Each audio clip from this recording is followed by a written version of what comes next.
and for Esther to mention education, since that's what I do, and I'm just back to the introduction. I also a member of the EIHA network, which is a network of human rights educators, and I want to start this short presentation with one of the work of EIHA, and then I get to the program I run within the Amnesty International Human Rights Education Program, and then I will talk a bit about the challenges in Hungary, what it is today in terms of human rights education. So first to talk a bit about this EIHA survey. So this survey was done in this summer, end of the spring semester in schools or beginning of summer, and it wasn't a representative survey, but you should keep that in mind that those teachers who EIHA can reach are usually the ones who are open to human rights education. So in this sense, it is not a representative survey, but we couldn't reach those ones who are not open to human rights. So in that sense, this is more interesting what I'm going to say now.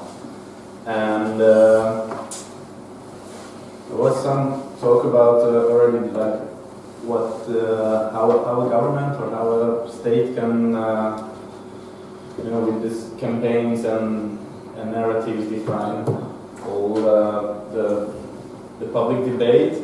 And as in today in Hungary, we've seen that there is like two very specific campaign from the state, and one of them is directed against the migrants and refugees, and it suggested to Hungarians that it's okay to discriminate on the basis of race. And there we can see in the survey that 41% of the bullying in the schools are actually against the Roma school members, and 70% of the bullying are coming from stereotypes. So that's like one aspect of how hate campaigns from the state side can affect like school children, so to say. And then the other one is the campaign directed to NGOs. And nowadays in Hungary, NGO means those NGOs who are supporting migration, illegal migration, and Soros and etc.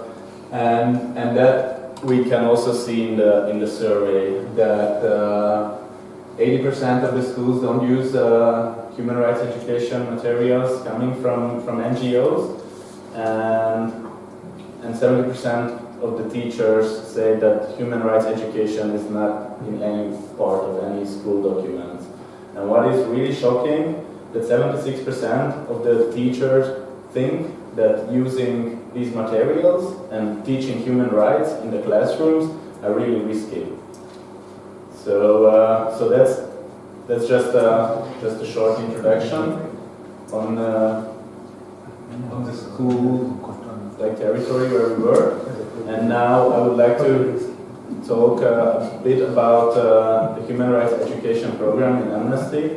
I'm the coordinator of this program, and what we do is actually we go to schools and with volunteers, and we do workshops and deliver classes on various human rights issues. And this program reaches 40,000 students yearly. Usually these schools are in Budapest or around Budapest, but we are working on that, not to go to other cities, and to think all of the workshops and all the lessons we do are somehow connected to hate and to prevent not mass atrocities, but to help the students understand tolerance and acceptance and asking questions. It's better than just making judgments after stereotypes. And so all of them are somehow connected, all of our classes, but I would like to focus just like very briefly on 3 different lessons what we have.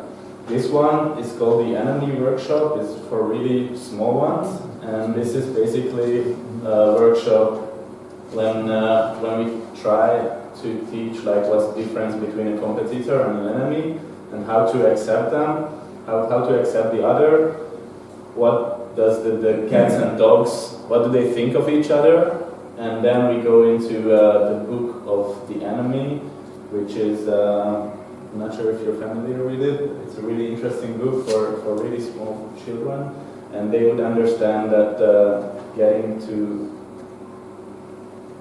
so asking questions and getting to know each other is actually better than just judge based on our previous experiences and the things we read or read about a different group or a specific group. This other workshop what we do is an anti-bullying workshop, when it's like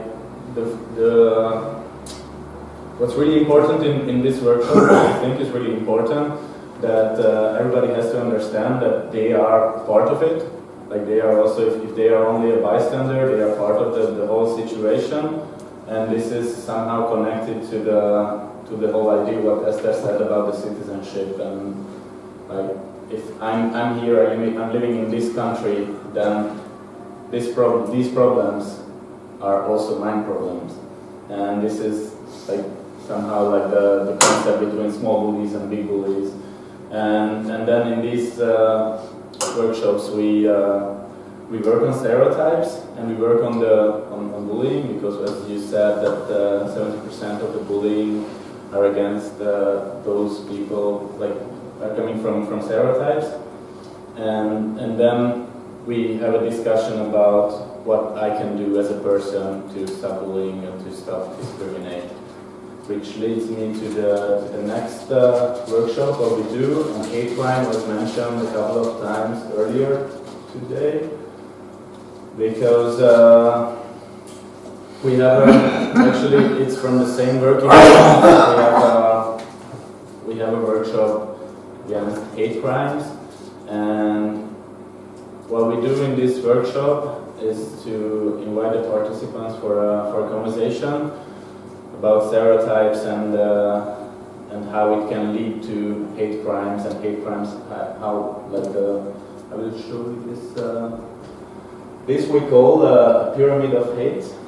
I know it's not the best name for it, but then we give these examples and big categories to the participants, and then they should organize it. It's in Hungarian, the left one is in English. But then what is really interesting, that they see that how genocide is built up from stereotypes and prejudices, and then discrimination, and then hate crimes, and then what is really interesting when we go to schools, and all of our volunteer educators report this back, that somehow everybody finds his or her own place in this picture. So somebody would say that yeah, I understand that I have stereotypes, but I understand that I also don't discriminate on that basis. And then somebody would understand that yeah, I also discriminate, and then start to think that how this can lead to hate, and discrimination can lead to more hate, and that can lead to more discrimination, and then hate crimes, and then at the end could be how genocides build up. And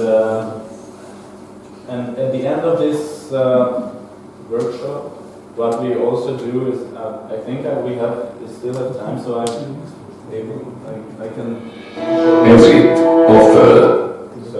show you this video.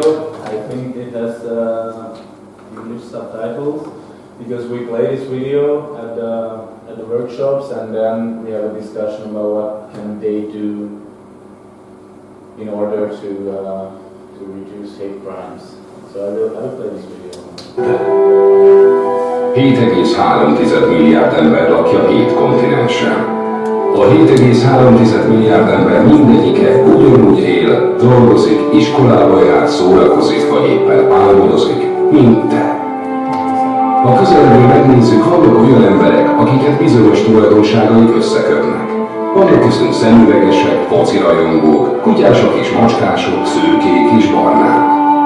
És vannak olyan tulajdonságaink, amelyeken nem tudunk változtatni. Például, hogy kibe szeretünk bele, vagy hogy miben hiszünk, hogy milyen színű a bőrünk, vagy hogy melyik országban érezzük magunkat biztonságban, hogy melyik nemzethez tartozunk, vagy éppen, hogy mivel kell együtt élnünk. Vannak emberek, akik nem akarnak, vagy nem tudnak minket így elfogadni. És vannak köztük olyanok, akik másokat is rávesznek arra, hogy kifejezzék a gyűlöletüket, vagy kezet emeljenek ránk a tulajdonságaink miatt. Gyűlöletüknek akár az emberélet kioltása sem szab határt, és valamikor nem állnak meg egy embernél, hanem mindenkit meg akarnak semmisíteni. A gyűlölet bűncselekmény mindannyiunkat érint, mert akkor is áldozatai lehetünk, ha nem vagyunk tagjai a sérülékeny csoportnak, csak ezt feltételezik rólunk. Ezeknek a bűncselekményeknek nem csak egyéni áldozatai vannak. Egy ilyen támadás félelmet kelt a közösségben, és tovább erősíti a meglévő társadalmi ellentéteket. Te milyen világban szeretnél élni? Csatlakozz a kampányhoz. www.amnesty.hu/gyűlölet nélküli világ.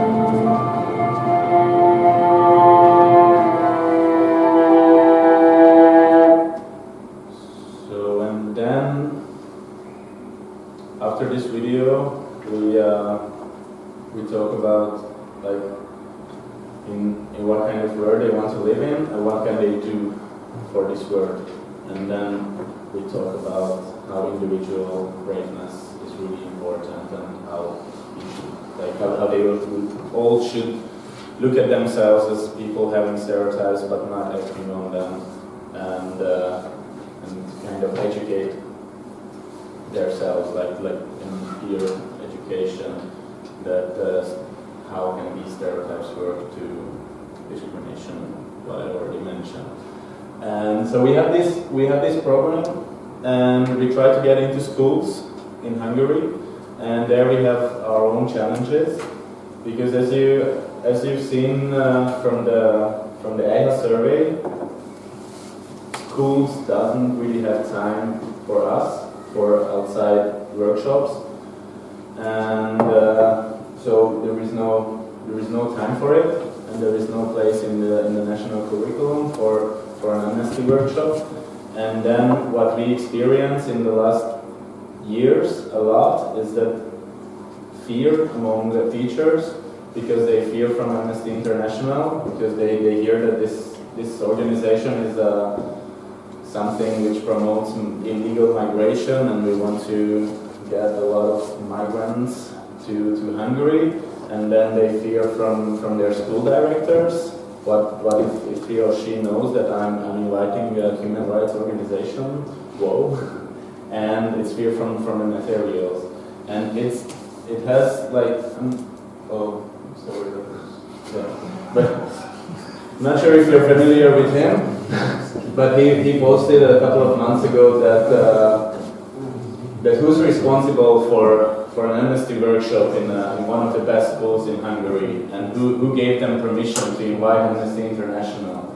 And he's a prominent member of the ruling party, and he posting this onto Facebook. So this fear, what we experience, is coming from these kinds of acts. And what we do against these challenges is that we have a fully transparent human rights education program. It's everything everyone can read on our website, our materials, what we use. So on the one hand we do that, and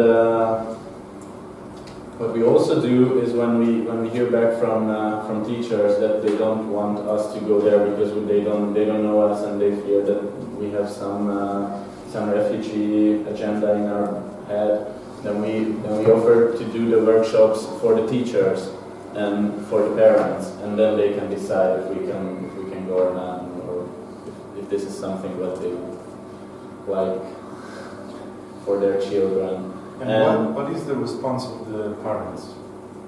sometimes the parents are the ones who are pushing for us, like telling the teacher that they should do something about this issue, or they heard that there is this program of amnesty.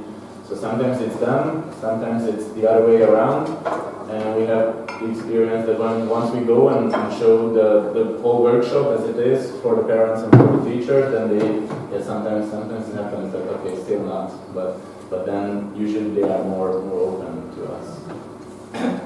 And we are also starting to offer classes outside of school time, outside of school, and we are building that up as I'm speaking right now. And so we are still doing it, but we have our challenges, and yeah, that's what we experience in Hungary. And thank you for your attention, and I'm also open to questions. I think I